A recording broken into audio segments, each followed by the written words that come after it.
Hello. Welcome to the InfraTalk podcast brought to you by Infrastructure Ventures. Come listen in as we talk with policy experts on how we can advance the use of innovative technologies in the infrastructure and transportation industry. Why? Because we know we can do better. So sit back or walk the dog, go for a run, or grab a cup of coffee and join us for this episode of the InfraTalk podcast. Hi, I'm Greg Netto, publisher of InfraTalk America. In this episode, you're going to hear about the rapid advancement of e-ticketing, the digitizing of the construction materials supply chain delivery system by many state DOTs across the country.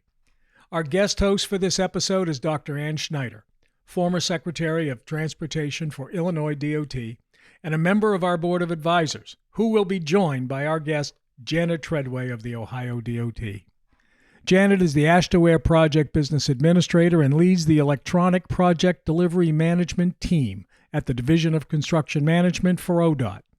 Listen in as these accomplished leaders discuss the advancement of digital project delivery and e-ticketing in our Women Leading Innovation in Transportation Infrastructure series.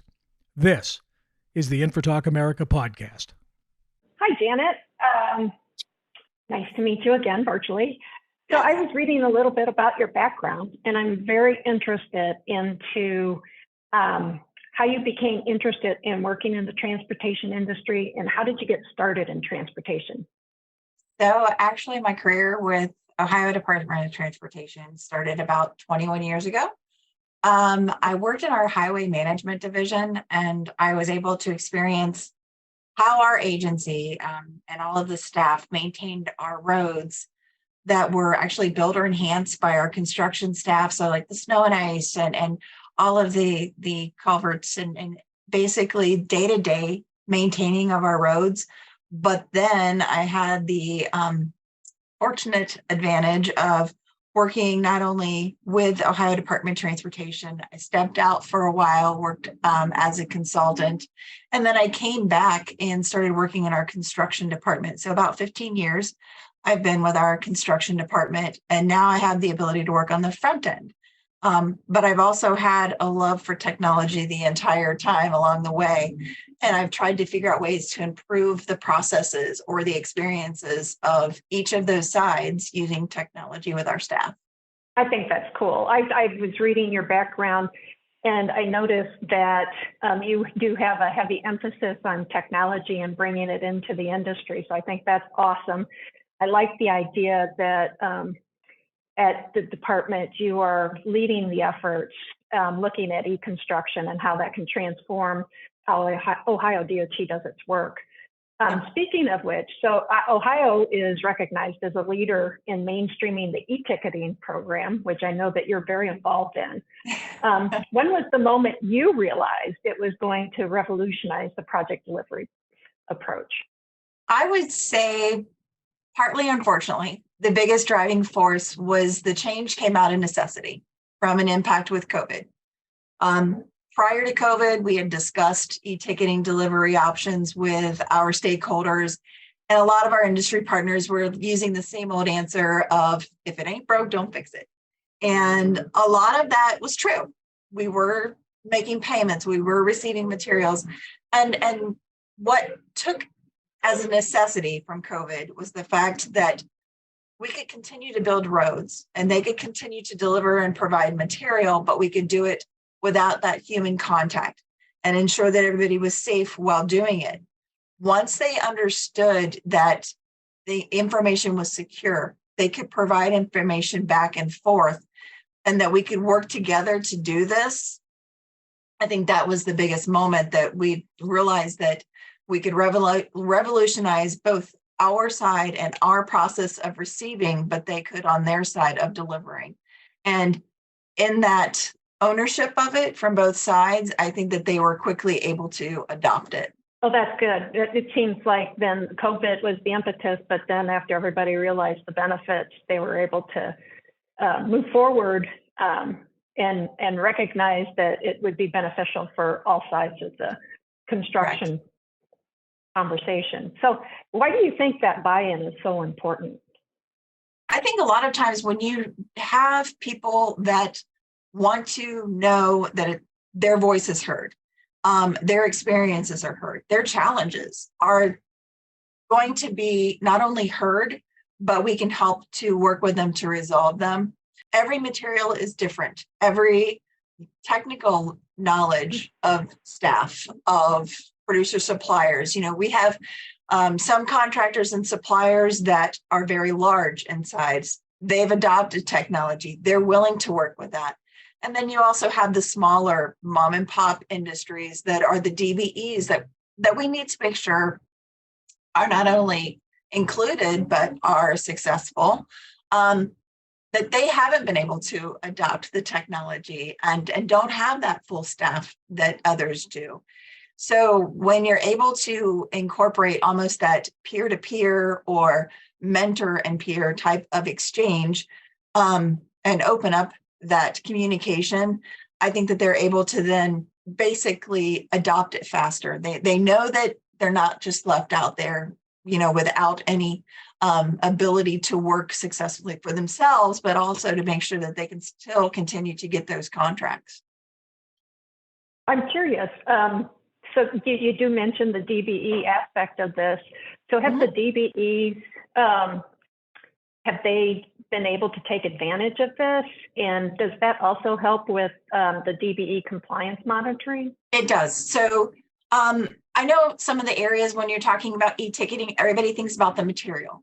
But there is so much more that is on that ticket. There is, who was the producer supplier? Are they DBE? Who was the trucker? Were they DBE?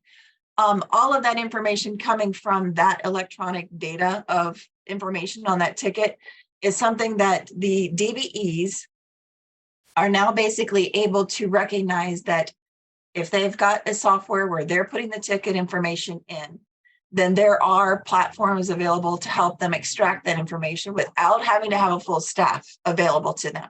They're able to, if they're comfortable using Excel, they're able to still deliver the information. It doesn't have to be an independent software. And I think that that's been the biggest acceptance for them. They didn't necessarily have to change everything they did from day to day to still play in this field with all of these big companies.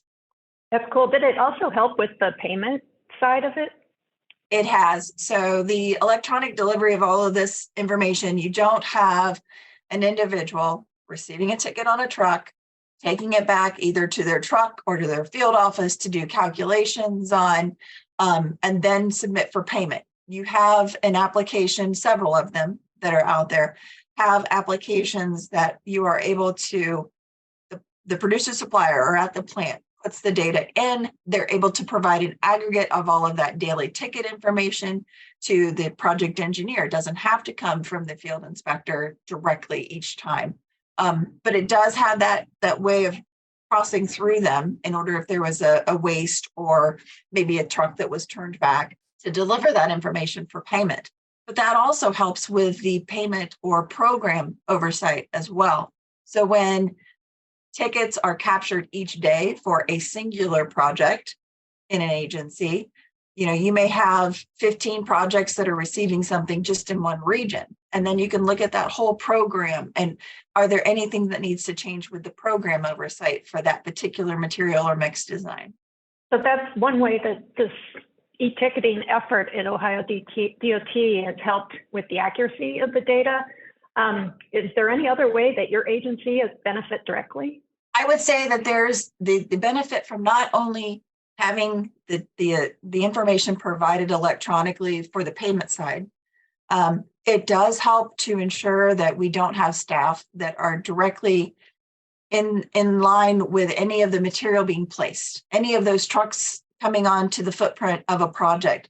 They're able to stay back. They know that they can receive it on a device, even, quarter mile or whatever away, and be watching the actual placement. Whereas the tickets, the truck drivers coming on site might be, waiting in line in the queue, but they can be there where it's being placed and installed and still know that they can see that ticket information as it's being delivered to their project footprint in the safety, well away from the actual material being placed. That's been a huge benefit.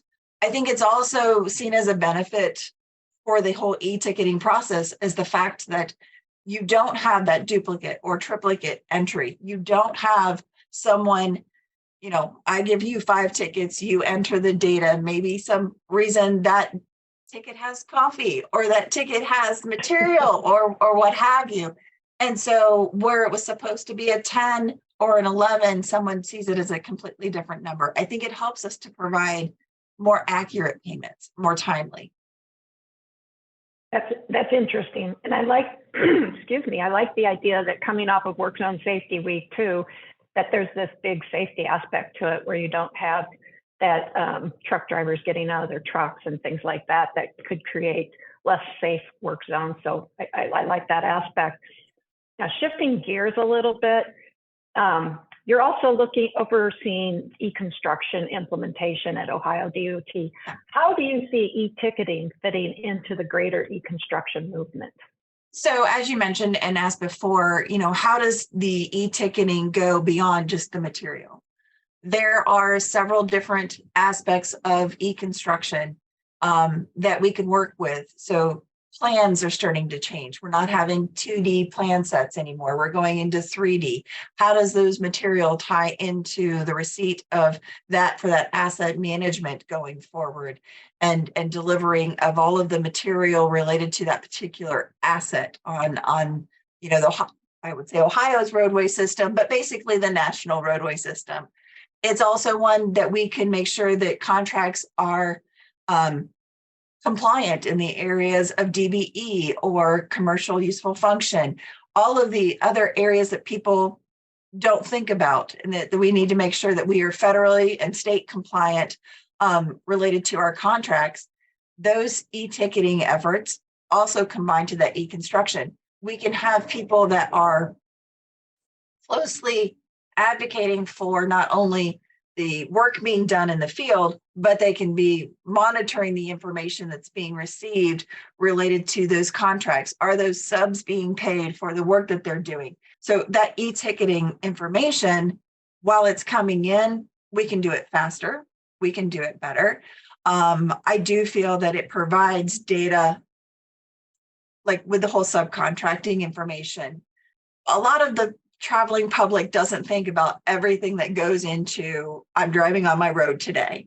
However, if you look at, was it an approved mix design? It was. Was it an approved source? It was. Was that source, a DBE? Or do you have to go out and do a review of that commercial useful function truck driver? All of that can be then on a device. It doesn't have to be multiple books back in your truck, or you don't have to bring several individuals out to do something. You can do it as one person with a device, a mobile device of any type. So that all makes sense. And I know that you're also involved nationally on the e-ticketing initiative as part of the National e-ticketing Task Force. What is your role in that group, and how do you use that role to help other DOTs consider implementation of the e-ticketing approach to managing material delivery and all of the benefits that go along with that? So my role on the e-ticketing task force is mainly to provide insight to industry partners of a DOT perspective. Many people understand that you can do things differently if you are a private industry compared to if you are a public entity. And we have a lot of rules and regulations and a lot of format that we have to follow. And so sometimes, when I talked about the fact of getting industry on board, it also takes the agencies to get on board to a new idea. We fall into the same trap of, if it ain't broke, don't fix it, or we've done it this way for many decades. Why do I have to change now? So it's one that having a DOT perspective, when you can hear peer to peer comparatively to hearing from, more of a directive point of view, you want to hear from people in your same shoes. You want to hear from people that they know all of the red tape that you have to go through in order to do something new. How did they do it? I would rather learn from someone and hear from someone who's been able to be successful at it than necessarily have people constantly hit those hurdles or those obstacles independently. So when we're able to basically speak together, which Federal Highway does a really good job of peer exchanges and letting us speak together as a community, that the community then can figure out the best practice. We don't have to necessarily reinvent the wheel every time.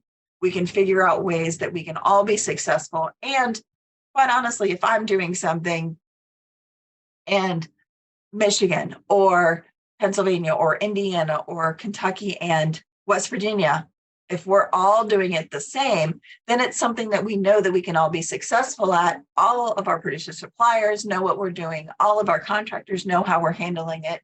And it's not necessarily an independent way of thinking. So I think it also helps to reduce the cost for all of that. And it also helps us to all improve and achieve success faster. That makes total sense. And, you know, I'm also curious about the technology and the mainstreaming of new information in the industry, and why that is so important in attracting and retaining transportation professionals. You know, I listened to what you said about this isn't the way we always did it. And when I was a secretary, I used to hate it when people would say that. So this is the way it's always been done.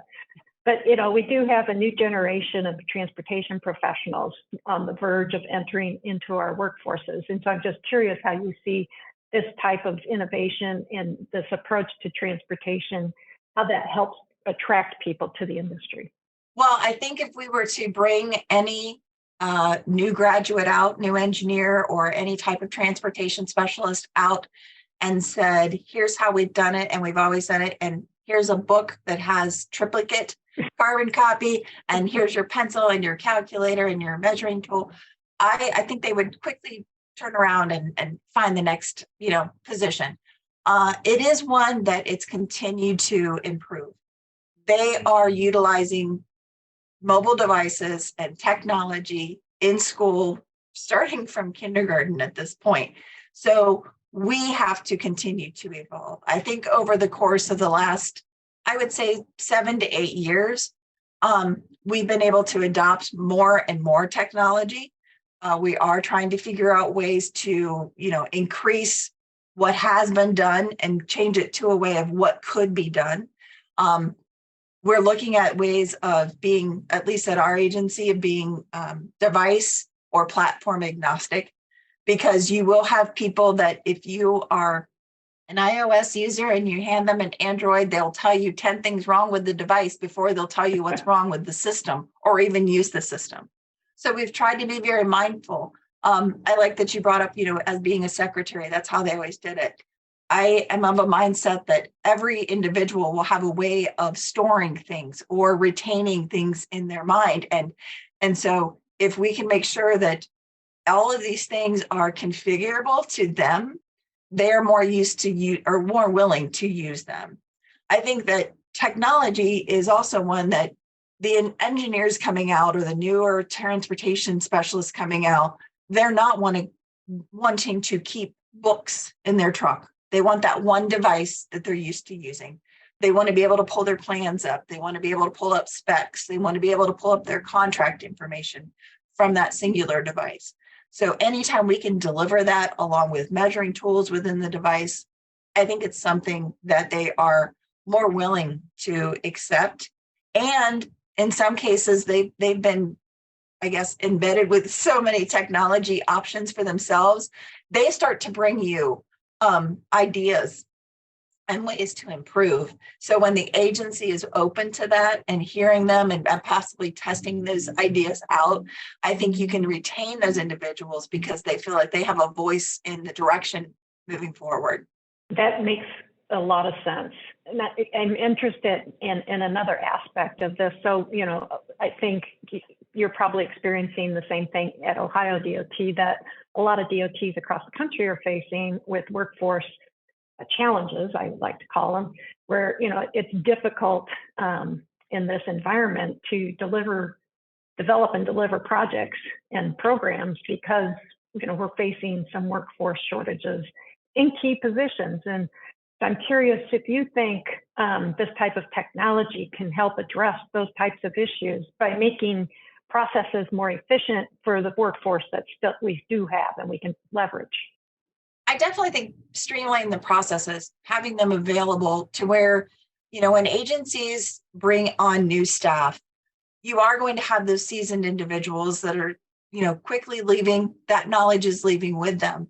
And where you're able to utilize technology to make training videos, you're able to utilize technology to basically create workflow videos so that it doesn't matter if the individual is a seasoned employee with 20 plus years and has the ability to do it just, by gut, but you have the ability of turning over that same technology to someone who is brand new. They can watch those YouTube videos or network pieces that they know that they can follow and meet the same requirements, even if it's day one for them. And I think that that's been the biggest tool for Ohio is we're starting to build those training videos that basically it's a catalog of here's how I do my daily work report, or here's how I accept my e-ticket. What do I need to do with it to make sure I'm compliant for not only my contract, but the material acceptance and the payment process. And we can bring people out that maybe didn't feel as comfortable before, but they're comfortable watching a video. They're comfortable, even if it's in a snippet, they don't have to ask a question. And I think sometimes by human nature, we don't want to ask a question because we don't want it to appear that we don't know. But if I can step to the side and watch a video and then catch up, I think that they're more willing to take advantage of those opportunities. I really like that knowledge transfer aspect of how this technology can help revolutionize how DOTs do their work. So that's awesome. One other thing I want to shift a little bit more gears on, and that really is an interest to me. You are considered an innovative woman leader, and I can see from talking to you why. And I'm curious, I noticed, I was looking at your background and you're involved with an organization, I think it's called LH Agenda. And it looks like it's an organization to mentor women. And so I think I'm curious from your perspective, what are the biggest challenges in attracting women into our industry? And then what advice do you have for young women who are interested in pursuing professions in the transportation industry? And how would you suggest that they go about following in your footsteps and becoming a leader? I think one of the biggest challenges is this industry has been male dominated for many, many decades. But it is also one that, depending on the experience that a woman has coming into it, we do think differently. I think, every individual thinks differently, and everybody has that voice or experience behind them that maybe isn't what the standard looked like, several years ago, even. It's one that being the voice of, this is how I've used this in my previous experience, is one that is now starting to be heard. I think that because technology makes you think in a different way altogether, it's one that people coming forward, no matter what their life background has been, it's one that people use technology. People use technology at the bank or at the grocery store, wherever. And it's one that you can bring to how would you address seeing items of work on a contract? And so individuals, women that are, at least for my experience, women that like technology, you're able to think a little bit differently. And having your voice heard is definitely one where experience, it doesn't matter if it came from technology and construction. I have an employee that works with me, and her background was working at a very large store that basically provided construction materials, right? She'd never been in the construction industry, but she knew how to deal with customer support, customer success. And so that is a big part of construction. Being successful, delivering the message in order to make sure that all of the parties that are stakeholders within that contract understand what the next goal is and what the next goal is beyond that. I would definitely support and try to figure out ways for women to work with other women who have already broke into that area. It's one that when you are able to mentor other women in that particular industry, that it can be a little bit harder from the start. But once you get your foot in, it is one that they really do stand up. And I think that the numbers are starting to demonstrate that as well, across the board. I can remember many years ago, I would be the only female in the room. And I know that at this point in time, at least with my agency, there are several women in the room. And it's one that, it's very nice to see, but it's also one that you need to not only, I guess, speak forward, but you also need to reach backward and help the next woman coming in. That is a great approach to it. And I think that's fantastic that your agency is being a leader in that area as well, and bringing women along and recognizing that it takes a whole lot of perspective to build a meaningful and useful transportation system. With that, I want to thank you so much for your time. This has been very engaging and very educational. I really appreciate your insights and look forward to watching more of the work that you're doing there in Ohio. Well, thank you very much. I really appreciated the opportunity. I think that it's one that anytime anybody gets to speak to what they're passionate about, it's pretty invigorating. I could have probably talked to you for hours, but it's one that I know that it is something that I'm very passionate about, and I love having the opportunity. So thank you. Thank you for listening to this episode of the InfoTalk podcast. We hope this discussion inspires you to ask your own questions and encourages you to have discussions with policymakers and your peers. If you want to know more about InfoTalk America, visit us at infotalkamerica.com, follow us on social media at InfoTalk USA, or subscribe to the InfoTalk podcast on your favorite listening platform to be notified of all new episodes and features. And remember, every innovation starts with a conversation, so let's start talking.